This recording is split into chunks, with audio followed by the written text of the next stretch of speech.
Welcome, fellow bookworms, to Tibra's Den. My name is Whitney, and today I'm going to be talking about the Elixir Trilogy by Hilary Duff.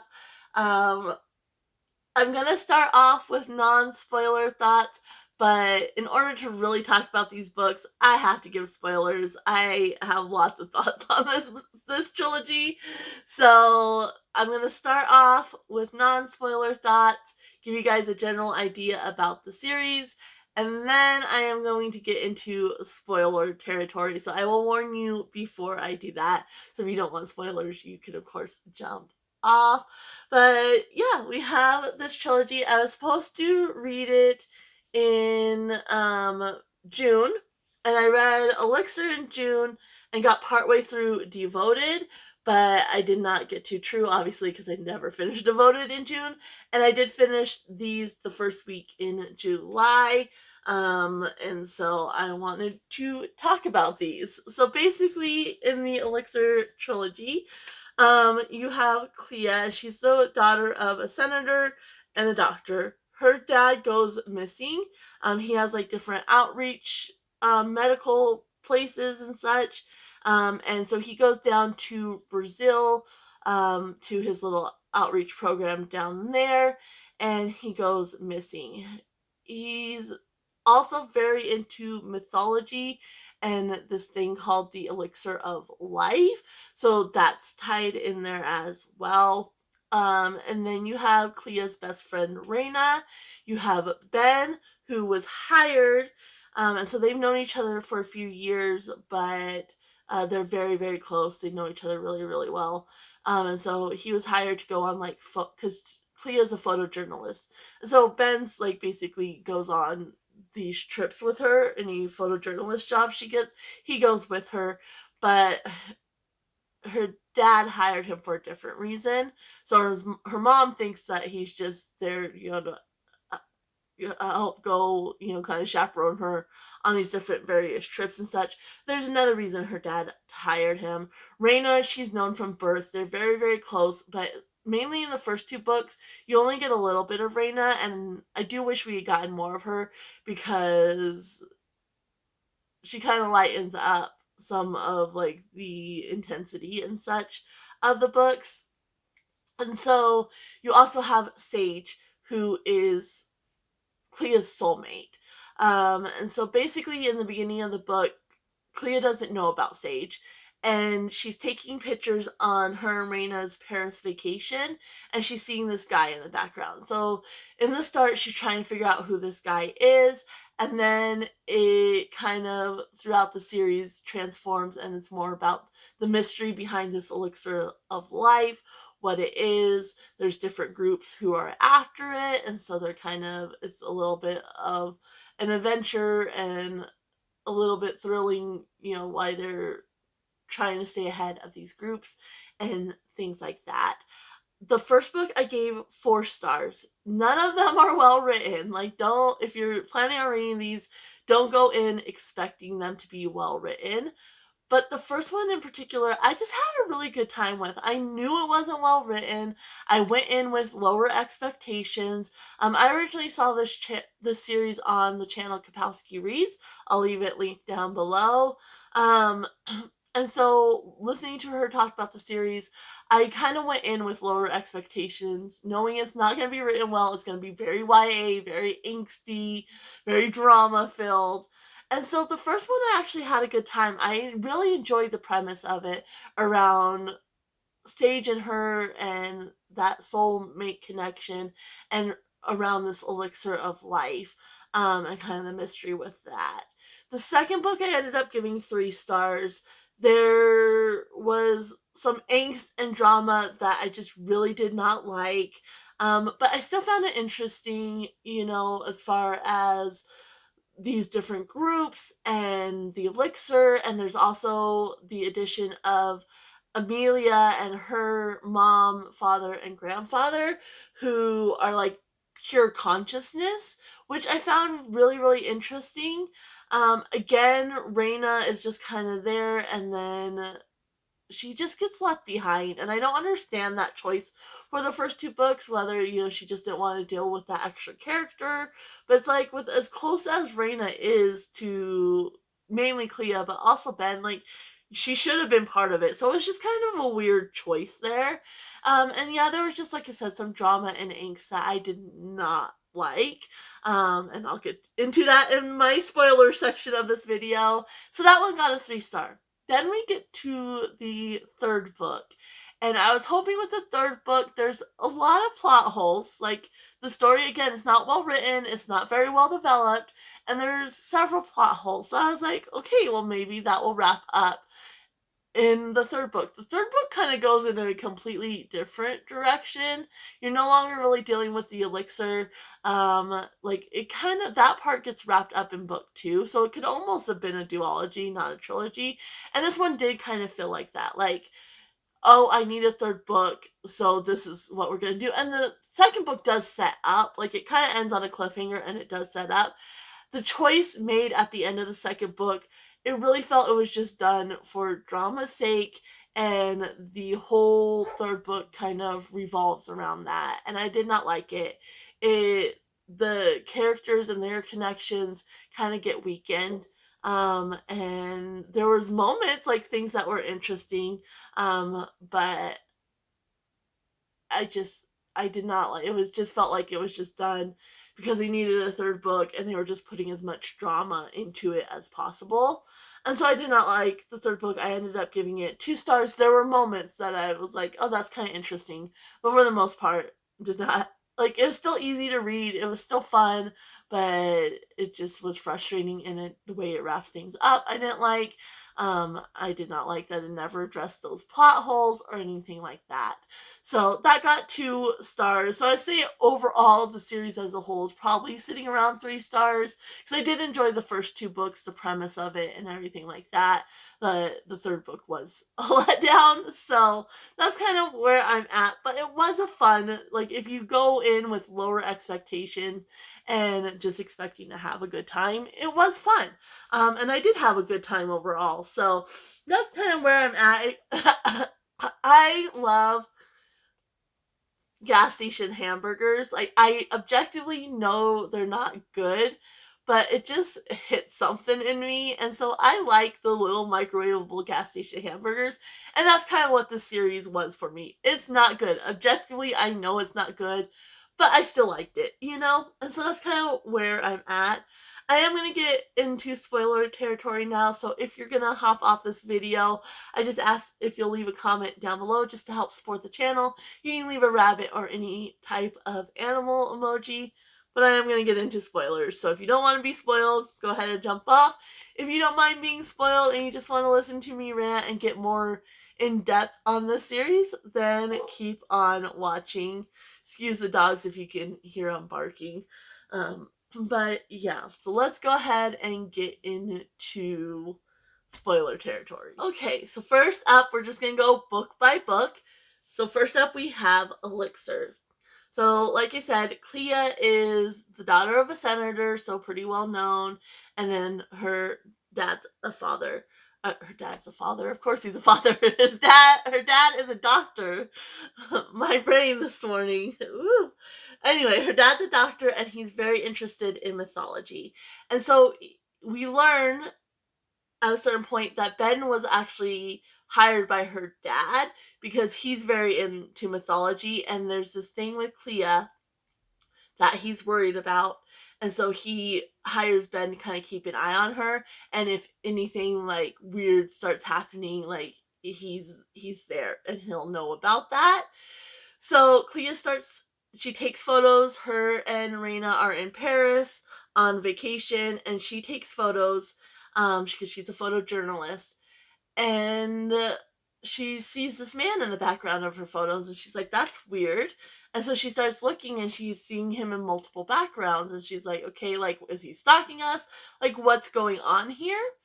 Then she starts having dreams about this man, but she's in different time periods as different women. So I think there's Delia, and I don't remember, Catherine, I think, is one. There's like 4 different women Olive, I think, or Olivia is one. Anyway, it doesn't really matter. So there's 4 different time periods. Like one's 1920 jazz, one's in England, I think one's in Italy, and she's having these dreams, and this man, Sage, we know Sage, is in these dreams. And so she's like, okay, this is weird, and she doesn't really know what's going on. And she starts looking into other photos, and he's in there too. And so she's like, okay, this is just weird. And so she takes a picture, or like around her room, and in the one photo where she took it of the closet, he's there. But she looks and there's nobody there. So she's like, what's going on? So she tells Ben, and Ben's like, yes, like, I need to show you something. And this man has been in photos from when she was little, like photos taken of her, and then also photos that she took. And so her father knew about this, and he saw this man. Um, and that's why he hired on Ben. So I found that really interesting. And you don't know if her father's actually dead. He went down to Brazil and he disappeared. And so he's presumed dead. And it kind of brings that up later on, like, well, maybe one of these two groups, because there's these two groups that are after the elixir and they're trying to get it. And so maybe one of these two groups has him. And so it's brought up, and then nothing, and then the next 2 books, it's just, oh, he's dead. You know, you get nothing. You never get answers to that. And that was kind of what would have been a really interesting mystery element as well. And so her and Ben are like trying to figure this out. And they go down. She's been wanting to go down to Rio to, go to her father's outpost and talk to the people there. Even though it's like, girl, you're 18. Like, your mother is a senator. She has connections and everything. And she already exhausted all efforts. What more information are you going to get? But, so of course her mother's like, no, you're not going. Well, she gets an opportunity for a photojournalist job down there. And so her mother's like, fine. And so her and Ben go down for this job. It's like this big festival and whatnot, and they're on a beach, and Ben likes Clea. Like, he really likes her. And so they're on a beach and they start to have a moment. She sees the man from the photos, Sage. And so she takes off after him, and he's just out of there. He's gone. And so she goes after him and then twists her ankle. And so he comes back. Well, one of the groups called Curse Vengeance ends up grabbing her. He leaves again. He talks to her a little bit, leaves again. Well, this group grabs her, so he comes and he ends up saving her and Ben, and takes them to his like little secret place. And it turns out his father had found Sage, from these photos. And again, you don't really get any of that, like, well, how did he find you, like, or anything like that. And that's when Sage mentioned, well, maybe, like, or I don't know if that Sage mentions it, but it's brought up, well, maybe one of these groups has him because they need the information on how to get the elixir from both me. Like, Sage tells him, I have one half of the information and he has the other. And so, like, these groups needed him, in order to get the elixir, so maybe one of them has him.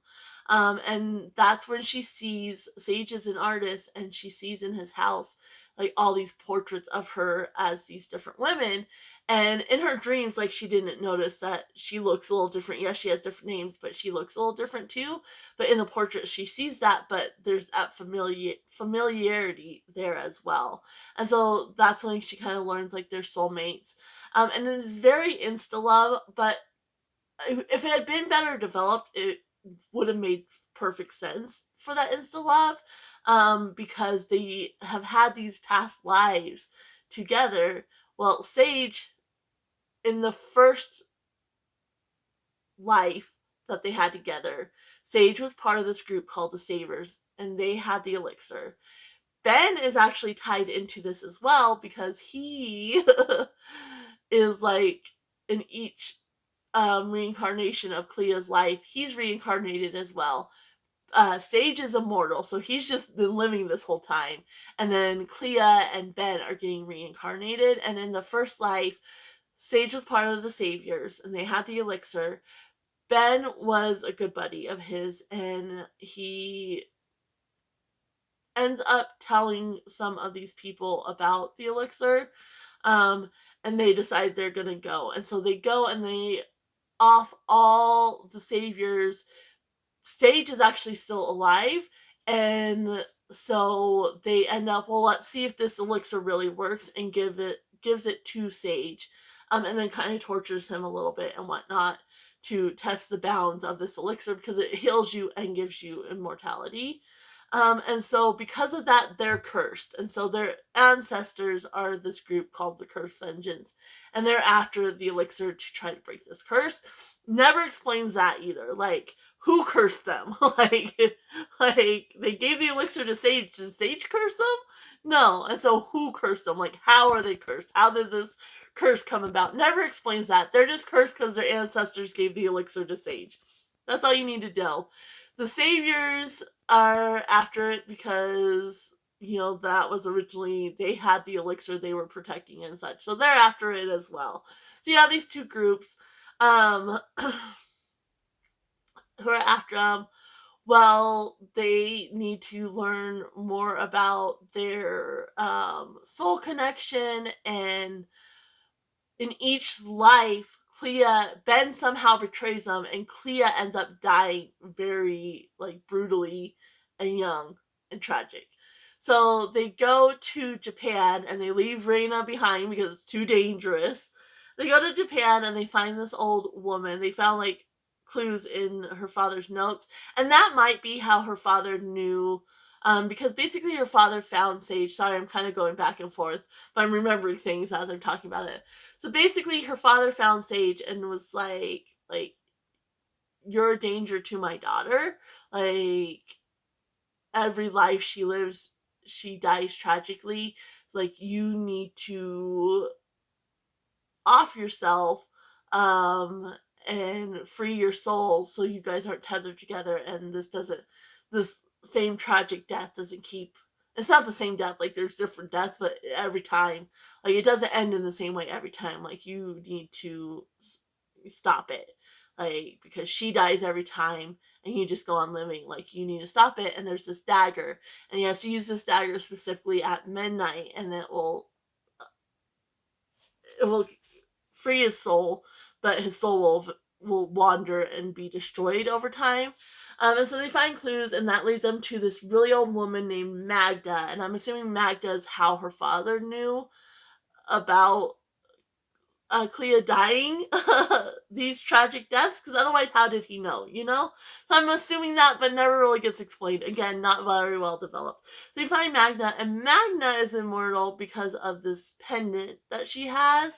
And so her body isn't healing itself. Like, she's not staying young. So she's just like, her body has aged. But, so she's like this mummified corpse of a person.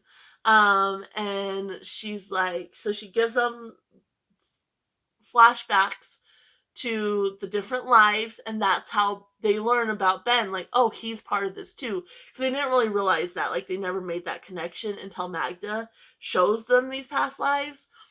And so they do that, and they learn, like, Ben's the cause. Like, every time he's kind of the cause of it, and it's not intentional. So Ben's, like, just heartbroken. Like, I cause your death every time, I ruin your love every time. And so he's just kind of heartbroken about that.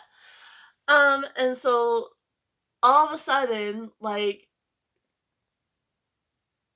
before they go to Japan, Clea and Sage do end up sleeping together. They go on a gas station run, and have a moment in the car. And so, like, they're soulmates, they have the soul connection, they're all in love. And then all of a sudden, Sage is very standoffish. It's like, but no. And so after Magna, Sage decides he's going to use the dagger. So he goes off to the beach.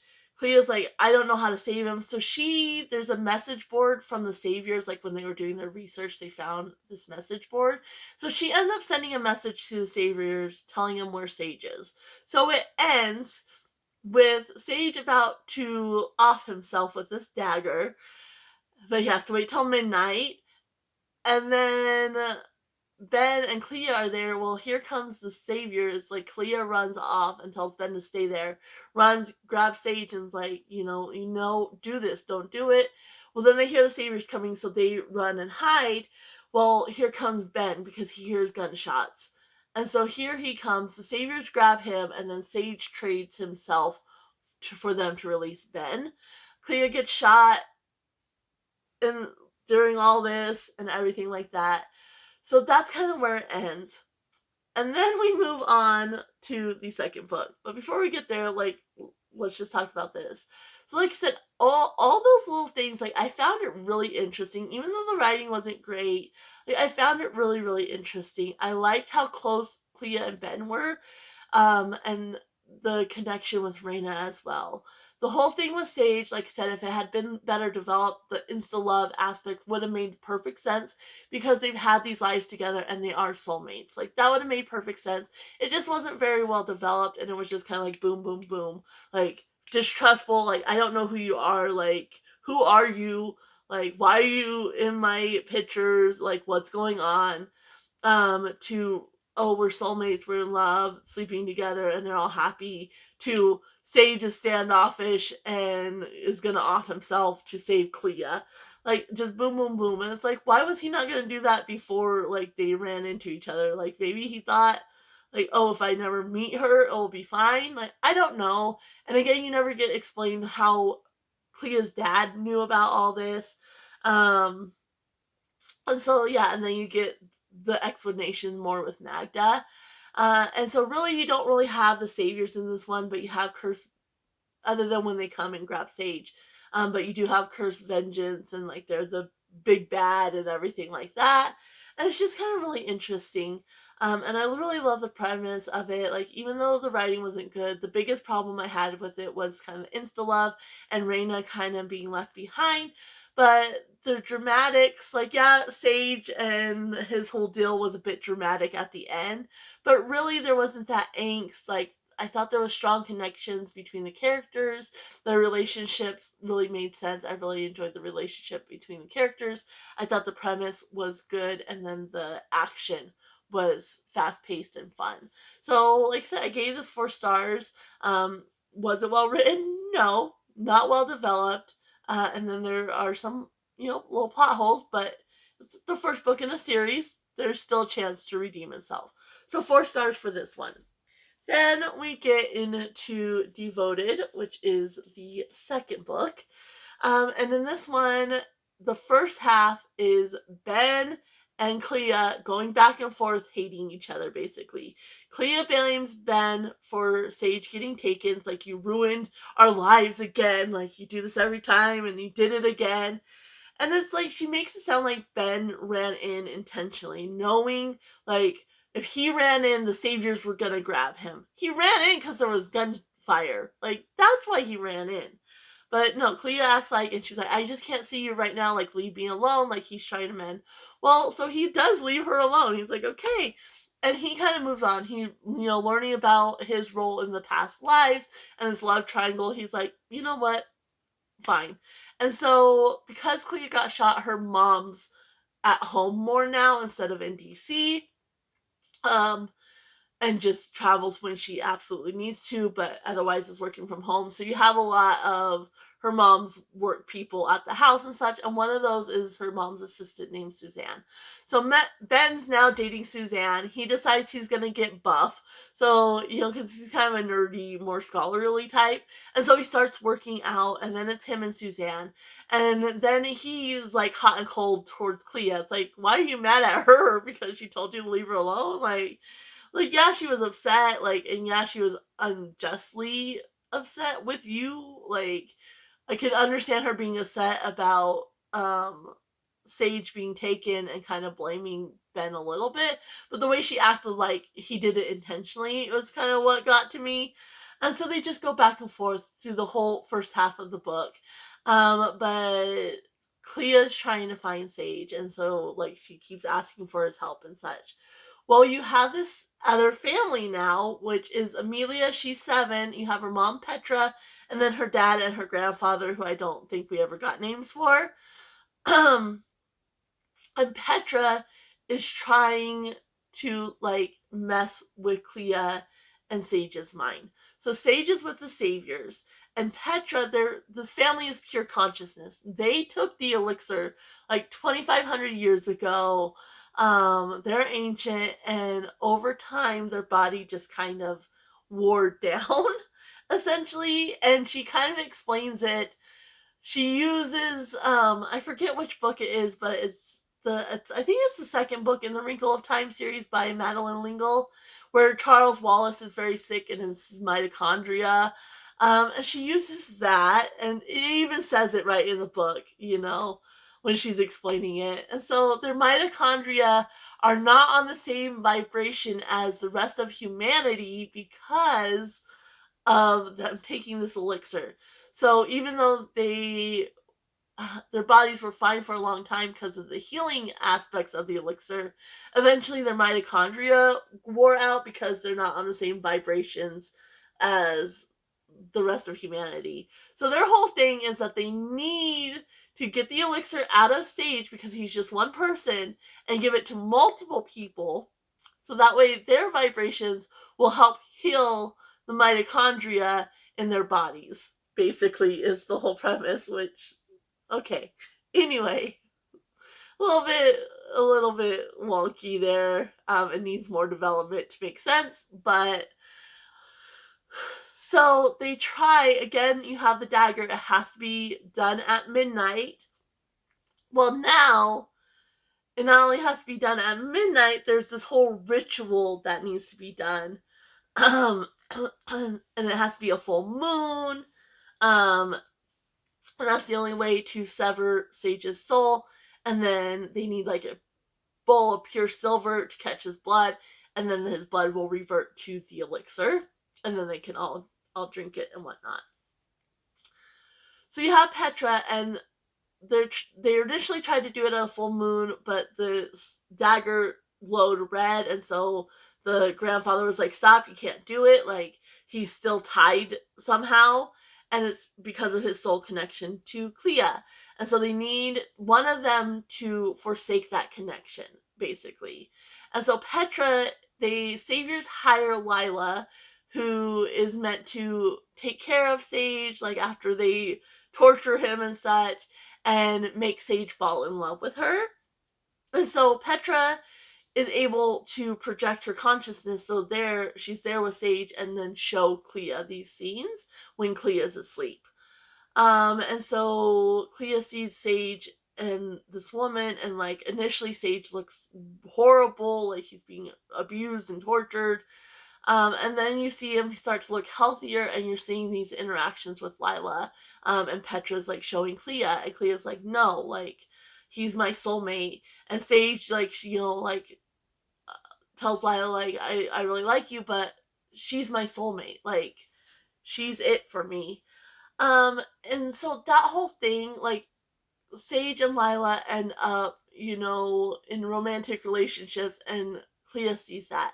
So then Clea decides, like, she's gonna use Ben and seduce Ben in a fit of jealousy. And that whole drama, it's like, one, the whole angst between her and Ben was just ridiculous. And it really weakened their connection. Like, aspects of it made sense. Aspects of it, but the way it was executed did not work. And it really weakens the relationship. So she's like, Ben, I really need to talk to you. He's like mad at her at this point. And she's like, I really need to talk to you. Like, can we just go for a drive? So they go, and she tries to seduce him while Petra pounces and shows Sage her and Ben. And so then Sage is like, okay, he sees Lila, and he's like, I'm ready. Like, let's do this. And he forsakes their connection, and then the next full moon, he'll be sacrificed.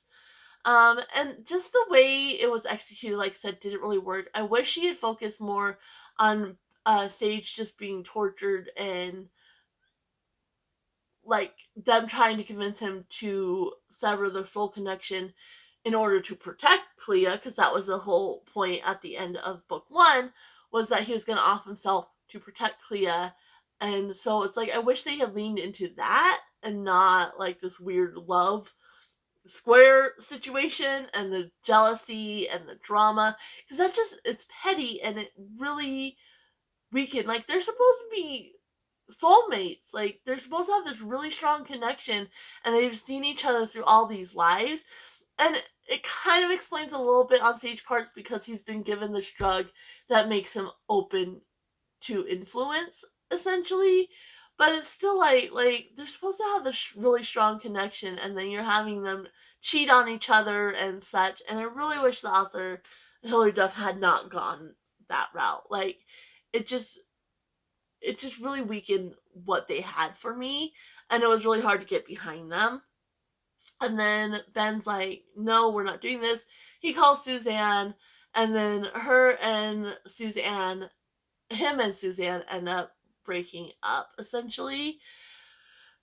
And so Amelia has to be very careful because her mom suspects her, and her mom is abusive to Amelia. So do keep that in mind if you're reading this. But they're pure consciences, so she attacks her mind, and then Amelia just kind of like is nothing for a little while. And so she has to be really careful about her words and such. So she's trying to leave hints and such, and she leads them to curse vengeance, and is like, go to curse vengeance and get help, because they'll not be able to take on the saviors by themselves. And so curse vengeance, you learn a little bit more about them. You still don't really understand why the curse came about, but basically all of them are, nobody lives past 30. They all have very weird, like, rare diseases or weird tragic accidents and such, and they all die before they're 30. And some of them, live long enough to have kids, and then the kids lose their parents very young. And so Sloane is the leader, and they kind of have like this underground compound, and they're very militant, like they train very militantly and such. And so someone's like, you lead us to Sage, and you'll at least have a chance to get him out. Like, we're still gonna try to kill him, like, but you'll at least have a chance to get him out. We'll fight the saviors for you. You'll have a sliver of a chance to get him out and try to get ahead of us before we kill him. And so she starts working with the Curse Vengeance, and she's like, when you have found him, let our guy know at your place. So there's somebody at her place. Well, Raina started dating this guy named Nico, who's a new stable hand. Nico's part of Curse Vengeance. And so that drama, like, okay, like, don't mind that type of drama. Well, when it comes time to go find Sage, Clea, their soul connection has been severed. So Amelia goes to Ben and strengthens his connection to Sage. And so all of a sudden, Ben and Clea, they're on board together, and they go with Nico. And again, Raina, you just have to stay behind. Like, it's not safe for you. You stay behind. Us three are going to go save Sage. So off they go, and Ben's following his connection to Sage, because obviously he's part of this reincarnation triangle thing. And so they go and they battle their way through, and like the consciousness, like Grandpa, Pa, and Petra, the mom, are like using their consciousness to like basically create tornadoes. So they're having to fight their way through, and then you have like snipers from the saviors and such. And so the Curse Vengeance is helping them fight through.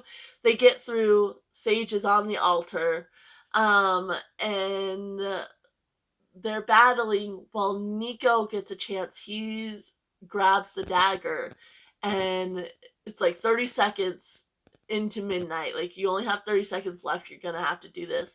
And he has the dagger, and he hesitates because he's obviously formed a connection with Clea and Raina and such. And so he hesitates, and he's about to do it. Ben tackles him. The dagger goes into Nico. Nico dies.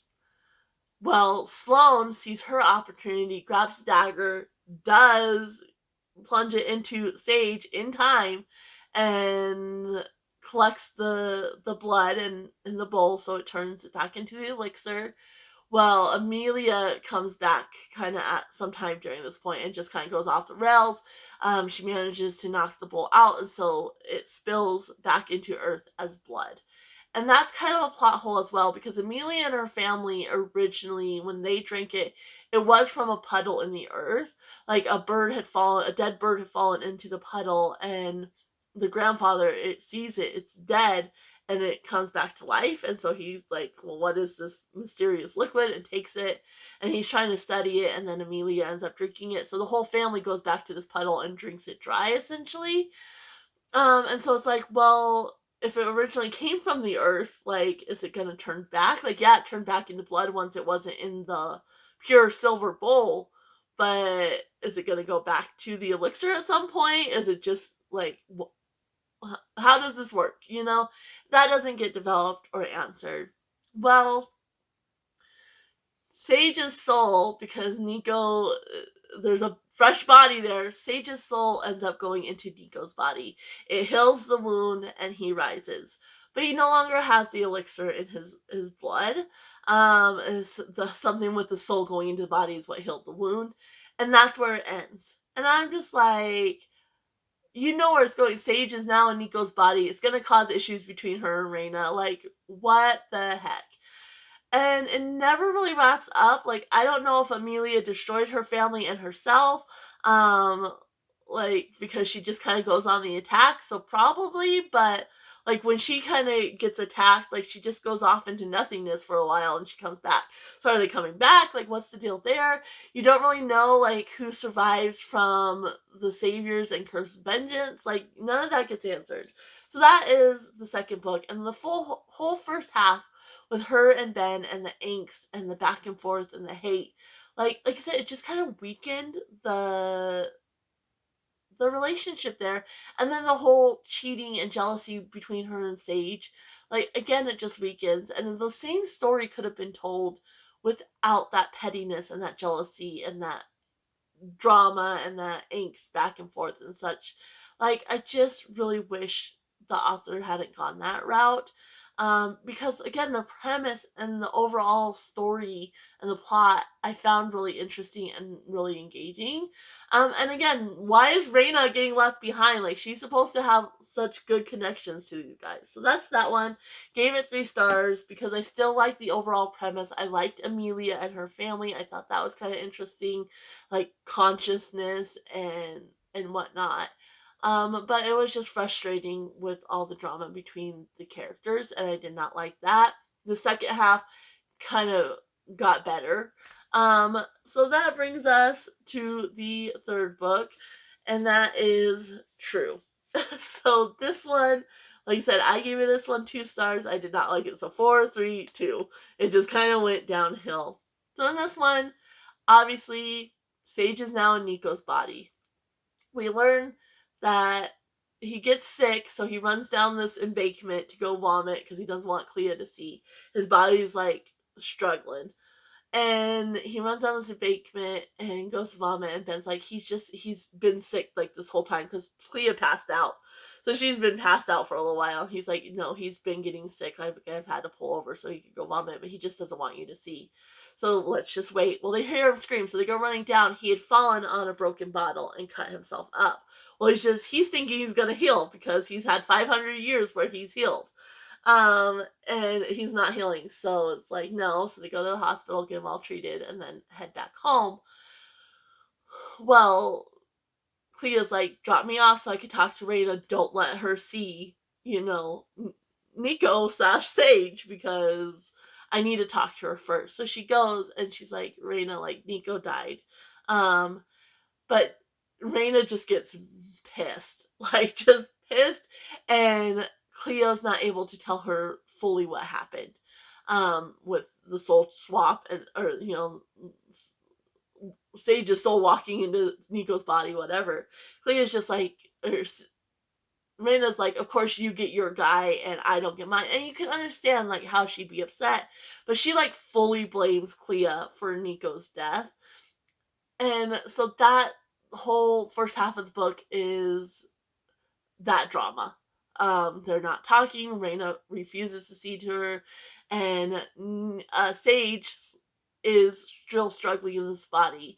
So he's sickly. He's eating and sleeping a lot while he's starting to not remember things. Like, he gets up, he cooks breakfast, And then he lays down, and he wakes up again, and he's gonna cook breakfast again. And she's like, "You already cooked breakfast. It's later in the day." "No, I didn't." And he's getting angry, and he gets violent. And so this one, I would say, definitely DV triggers. And again, I really wish the author hadn't gone there. So you have the drama between Clea and Raina, and then this drama with Sage having memory issues, and that's fine, that makes sense. And then the body being ill, but I really wish she hadn't gone the violent route with that. um and so her and Ben are now fine, completely fine, and they're trying to figure out a way to help Sage. And Ben's like, well, maybe it's like, when you get an organ transplant, sometimes the body doesn't accept that. And so they're trying to figure out. Raina is talking to her mother, and her mother says something about the funeral or whatever, and she's like, if you're worried about going and seeing the body, there is no body. Like, they never found his body, but they know he's dead. Like, there was enough people there, like, they know. And so Raina's like, well, maybe he didn't die, so I need to go talk to Clea. Walks in on Clea and Sage kissing, but of course it's Nico body, so she's just like, and that's where, like, it really kind of frustrated me, because she gets so angry at Clea over Nico's death, but now she sees Clea kissing Sage slash Nico. And so finally Clea is able to tell her what happened, and now it's completely understanding, completely fine. I'm a girl, I'd be more upset when I found out Sage is now Nico's body. Like, her soulmate is now your boyfriend's body. Like, that would upset me more than, like, yes, you're upset because he died, but you blame Clea. I would be more upset with Clea about this and her kissing the body of your boyfriend than blaming Clea for Nico's death. And Ben's the one that tackled him and never is upset at Ben at all. Like, complete understanding with Ben when she learns the full story. And I'm just like, that doesn't make sense to me. And you guys have been friends since birth. Like, you have such a deep connection, and just kind of the pettiness of that. And so, yeah, now all of a sudden Raina's completely understanding and all that, and they're trying to find out a way to help Sage. And Raina's like, maybe part of Nico's soul is still in there. And they're like, no, that's not possible, because if his soul was still there, Sage wouldn't have been able to claim the body at all. So there's that whole thing, and there's a point where Sage, like, Clea, so they go, let me backtrack a little bit and then I'll get to that. So there's that aspect where Reina thinks Nico's soul might still be in the body. Well, they're still trying to figure out a way, like, they don't have any information. So they find this place. Clea, because of her photojournalism, has connections to journalists, and there's this place that does soul helps. They call it walk-ins, and they help one soul leave so another soul can walk in. And they're pretty sure it's a scam, but they're like, well, this is our best bet, because maybe somebody in there actually has had a real experience with this and can give us some answers. So they decide to go to Sedona, and off they go. And this time Reina gets included, which was nice. Like, okay, like, she should have been included in the other books too, but okay. So this time Reina's get included, and we get Reina. It's back and forth between Clea and Reina's viewpoints. And I believe I saw a review that said, like, this one all of a sudden switches to first person when the other ones weren't. And I don't really remember that, because this one says I said. So my eyes flicked to immediately. So that was first person too. So I don't know about that. But anyway, now we're getting Reina's viewpoints as well. So off they go to Sedona, and they're pretending to. Clea's Charlotte, and she's just weary, and so she wants a soul transfer. And somebody else can come live in her body. And you have Clementine. Well, the person got a lot of backlash, so they kind of tie in security since the journalist.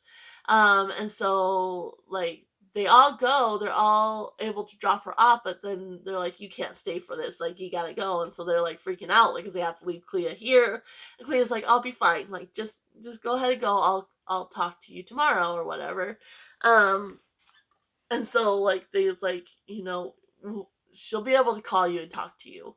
And so they're like, okay, they don't particularly like it, but they're okay. So they find this bed and breakfast and they're there, and Sage is kind of having outbursts of temper, but the lapse in memory during this time isn't there. And I'm like, he was having so many lapses in memory. Like every time he slept, he'd wake up and couldn't remember. And he's just basically sleeping and eating. Like that's all he's doing. And so that part, like the whole time Clea's in this compound, he's having the anger outburst, but he's not having the lapse in memory, which was like, okay, that doesn't make sense. And he's like, Cleo's there, we need to get her out. Like, I'm like, really? And like the whole soul connection being severed, like that's never really brought up and brought into it or anything like that. There's a few times they mention, well, now that you don't have the elixir in you, like nobody's after you, but it really never talks about what happened to Kurt's vengeance or the saviors or this family. Like that's never brought up again. So it's really all about Sage's soul being in Nico's body and it being rejected, essentially. So but like I said, that inconsistency, like he was having major lapses in memory, like that should happen. Like you'd be like, well, where's Clea? Like that should be happening. This whole time Clea's gone and they're in the bed and breakfast, but instead it's just an anger outburst, which doesn't really make sense. So Clea is in the compound, the rest of them are at this bed and breakfast, and Reina wants to try something because she thinks Nico's body's in there. So she's like, hey Sage, will you help me with this couple's yoga pose? Like I really want to do it. And so he's like, okay. Like, and so they do this pose, and she's like, because she tried to connect to Nico's soul just through meditation and such, but she's like, maybe I need to be closer. So they're in this like stretch or whatever, and she looks up, and for a moment she sees Nico. And the whole thing, like it's Nico's body, but the way he's holding himself and such is really different. And Nico had blue eyes. Well, now that Sage is in the body, the eyes are brown. And so for a moment she looks up, and there's Nico. The eyes are blue again, and it's his more relaxed posture and facial expressions and such. And then it goes back to Sage. And Sage, when he's like struggling to control himself, his temper and whatnot, his eyes turn like this muddy green. And so now Reina's like, okay, his soul's there. And she's talking to Ben about it and whatnot. And they're doing, trying to still figure out what's going on. So Clea's in the compound, and everybody she's talked to is basically, it's a scam, and they take all her stuff, so she has no access to her phone or anything. Her clothes, they take her clothes. You have to wear this just baby blue, which harps on that. And I'm like, who cares about the color of the clothes and how atrocious the color was? I'm like, whatever. So anyway, so she's talking to other people in the compound, and they all have trauma, and it's like they just want to be another person, essentially. Well, there's this one girl, and she doesn't get a chance to talk to her, and then all of a sudden everybody's like excited, and oh well, her walk-in, the transition is happening. And so this girl transition, it's Magda. So it really does happen, like, and so Magda's like, you don't recognize me? Like, I tried to move on, but it was boring. So I found this girl who was just miserable, and I convinced her to let me walk in. And so Magda's now in this body, and she's like, teasing her, because Magda's not a very good person. So she's kind of teasing her, and she's like, look to the Greeks. So I'm thinking, oh, maybe the family's going to come back. No, no. So look to the Greeks and appease the ancient healers, is what she tells her. And so Reina's like, or Reina, Clea's like, I need more information. So she kind of grabs Magna and is like, wait, because Magna's being escorted out because she's transitioned. And so she's leaving the place and being escorted out. And she's like, wait, I need to talk to you. I need more information. She kind of grabs her and is like, give me more information. And she gets drugged because she's violent. And so she kind of wakes up and comes to, and she's like, well, you were getting violent, so we had to drug you. We had to sedate you. And so, the leader, thinks it's a good idea for you to be sedated for a few days. And she's like, no, I want to talk to my family. I want out of here now. Like, let me out. And they sedate her again. So she's just out of it. And the others call and it was like, hey, we want to talk to our sister, because it's Sage is supposed to be her brother, Raina's her sister, and then Ben is married to Raina, is kind of the setup that they did, the story they came up with. Oh, well, it's just a sensitive time. You can't talk to her. And like, well, no, you said we could. Like, we want to talk to our sister. It's just a bad time and hangs up. And so the compound has no doorknobs or anything. Like, obviously, they have security cameras. So it's like, how are we going to sneak in? So they get the bed and breakfast lady on their side. And so she calls and sets up an appointment and drives in and they're all hiding in the back. And so she parks as close as she can. So when they open the door, like they can just jump out and kind of barge in. And so they do that and they're like, we're filming this. And she's, so-and-so Senator Weston's daughter, like, who has a lot of power. And so, like, you're going to give her to us. And so they end up getting Clea out. Clea's drugged. Like, she doesn't know what's going on. And so she wakes up and Sage is sitting on her bed and he's getting paranoid at this point too. And so he tries to choke her out, like, and she gets away and he's just getting more volatile and such. And so they're like, everything's fine to the bed and breakfast people. They end up going back. Clea tells Ben and Raina like what Magda said. And Ben's like, oh, you gotta do research. So they go back, and Ben goes off to do his research or whatever.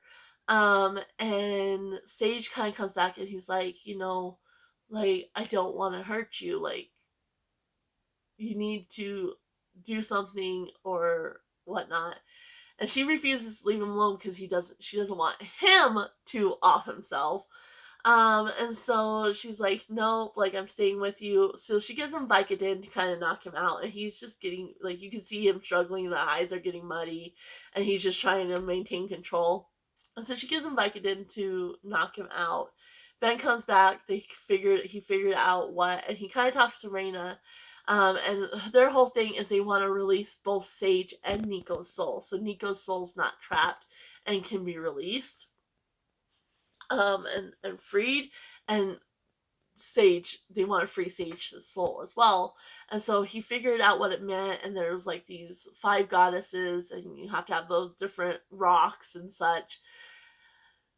And they needed a place, and so they go to this park, like the Boston Commons, I think. I don't know.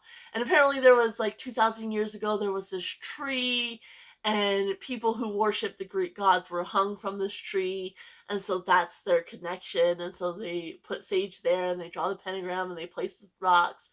Well, there's this 5th rock, or 6th rock, or I don't know. There's another rock that's all black. I don't remember what type of rock it is. And he tells Raina, like, this will make their souls free. Like, so it will release both Sage and Nico versus, healing Sage and stopping the rejection, but that will keep Nico trapped. And so we need this 5th rock to free them both. Well, Raina had seen his journal and learns that no, he plans on destroying Sage's soul.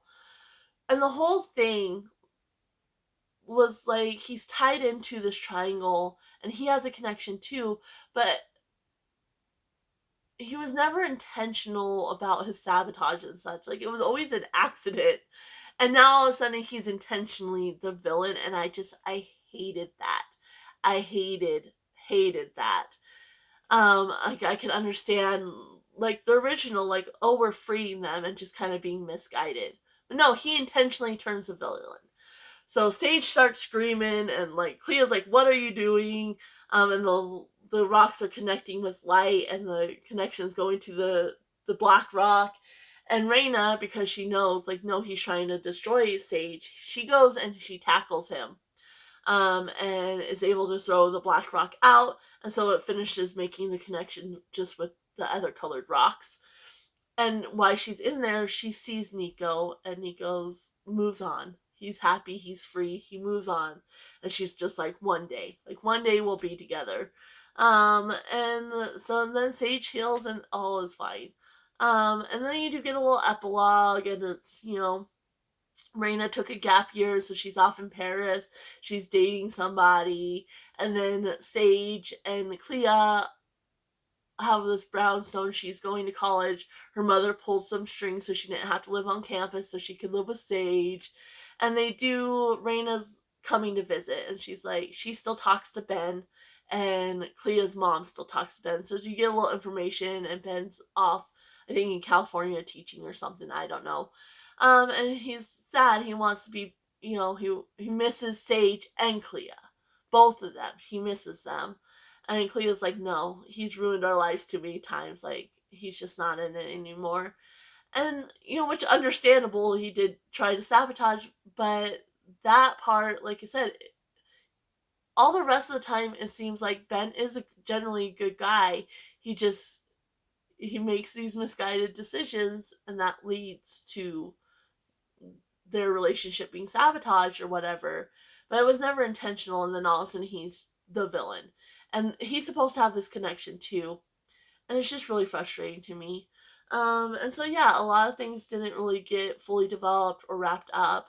There's a lot of plot holes from the beginning of the series, and just the violence and such in this whole one, the angst between her, and this one is less than 300 pages, and the whole first half was just the angst between her and Reina and such. It was just very frustrating, and it really kind of weakened the connections between these characters.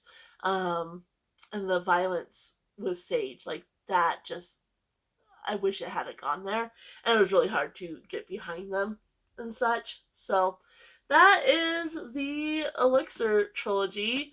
Um, so yeah, that's kind of my thoughts. Like I said, I really did enjoy the first one. Wasn't well written, but the connections with the characters and the overall plot was really good. The second one had that angst and that drama and that pettiness that I did not like, but you still had a good plot and premise for the book. And then the third one was all about the soul swap. It did not resolve any of the plot holes from the other two, and it was just full of drama and angst again, and then having Ben turn that villain. So yeah, 4-3-2 is how it went for me. But I'm still glad I read this, and I am keeping these. I'm definitely going to keep these. And I really am glad I read this. And I do see myself, when I just want kind of like a fun, fast pace, silly, not well written, easy to dive into series, I could see myself rereading this.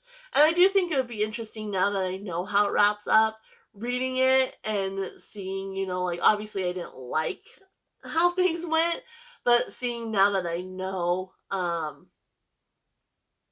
if it doesn't make me as mad because I already know how it plays out, that would be interesting to see. So I say if you're even a little bit interested in this series, it's definitely worth it.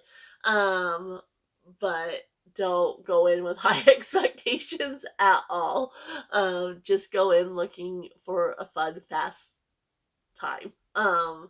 And don't expect a lot from this. But yeah, I actually overall had a good time with it, even though the last book was a letdown. I did kind of like the conversation about, the way Sage changed, the body changed with Sage inside it versus Nico, like the way he held himself, and body language and facial expressions and the eyes changing.